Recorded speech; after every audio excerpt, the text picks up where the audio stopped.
르누아르의 행복한 빛을 뒤로하고 31호실에 도착하셨나요? 이곳은 인상주의의 화가들 사이에서도 가장 독특하고 때로는 이단화라고 불렸던 화가 에드가 드가의 방입니다. 드가는 부유한 은행가 집안의 도련님이었지만 성격은 꽤나 까칠하고 냉소적이었습니다. 친구였던 모네나 르누아르가 야외로 나가 햇빛을 그릴 때 드가는 이렇게 말하곤 했습니다. 당신들은 자연스러운 삶이 필요하겠지만 나는 인공적인 삶이 더 좋다. 그는 흙먼지 날리는 야외 대신 가스등이 켜진 오페라 극장과 발레 연습실, 그리고 그 속에서 움직이는 인간의 몸을 관찰하는 것에 집착했습니다. 그는 까칠하고 냉소적이었지만 동시에 누구보다 정확한 관찰자였습니다. 그는 마치 열쇠 구멍으로 몰래 훔쳐보는 것처럼 19세기 파리의 화려함 뒤에 숨겨진 고단한 현실을 포착해냈죠. 먼저 1874년에 그려진 그의 대표작 무용수업을 자세히 들여다보겠습니다. 이 그림은 화려한 공연이 아니라 지루하고 고된 수업 시간을 그리고 있습니다. 그림 속 오른쪽을 보세요. 지팡이를 짚고 서 있는 근엄한 노신사는 당시 파리 오페라 극장의 전설적인 발레 마스터 주일 페로입니다.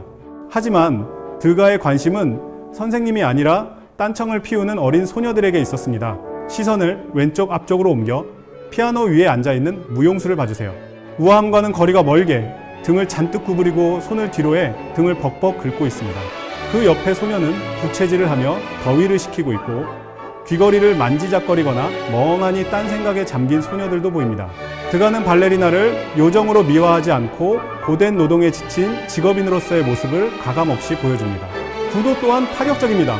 바닥을 보세요. 텅 빈 마룻바닥이 화면의 절반 가까이를 차지하고 인물들은 구석으로 밀려나거나 화면 밖으로 잘려나가 있습니다. 이는 당시 유행하던 사진 기술과 일본 판화의 영향을 받은 것으로 관람객이 마치 연습실 문을 열고 들어가 그 현장을 직접 목격하는 듯한 생생한 현장감을 줍니다.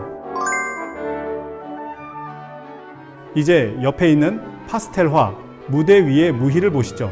흔히 스타라고 불리는 작품입니다. 앞선 그림이 연습실의 산만함이었다면 이 그림은 무대 위 가장 빛나는 프리마 발레리나의 동무 순간을 포착했습니다. 드가는 유화 물감 대신 파스텔을 사용하여 발레 치마의 가볍고 부서질 듯한 질감과 무대 조명의 현란한 효과를 마법처럼 표현해냈습니다. 하지만 이 아름다운 장면 뒤에는 섬뜩한 진실이 숨어 있습니다. 무대 뒤편 노란 커튼 사이를 자세히 봐주세요. 검은 정장을 입은 한 남자의 실루엣이 보이시나요? 얼굴은 뭉개져 있지만 그는 이 발레리나를 지켜보고 있습니다.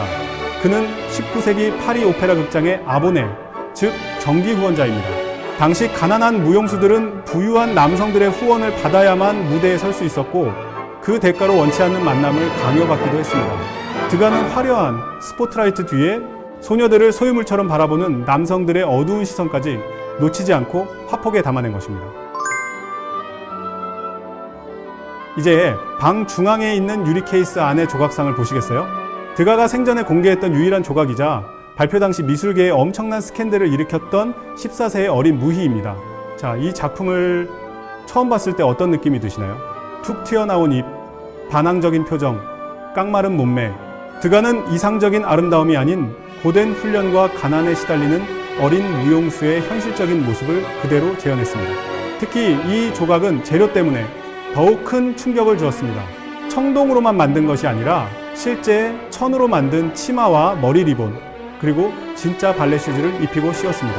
심지어 처음 전시되었을 때는 진짜 사람의 머리카락까지 붙어 있었다고 합니다.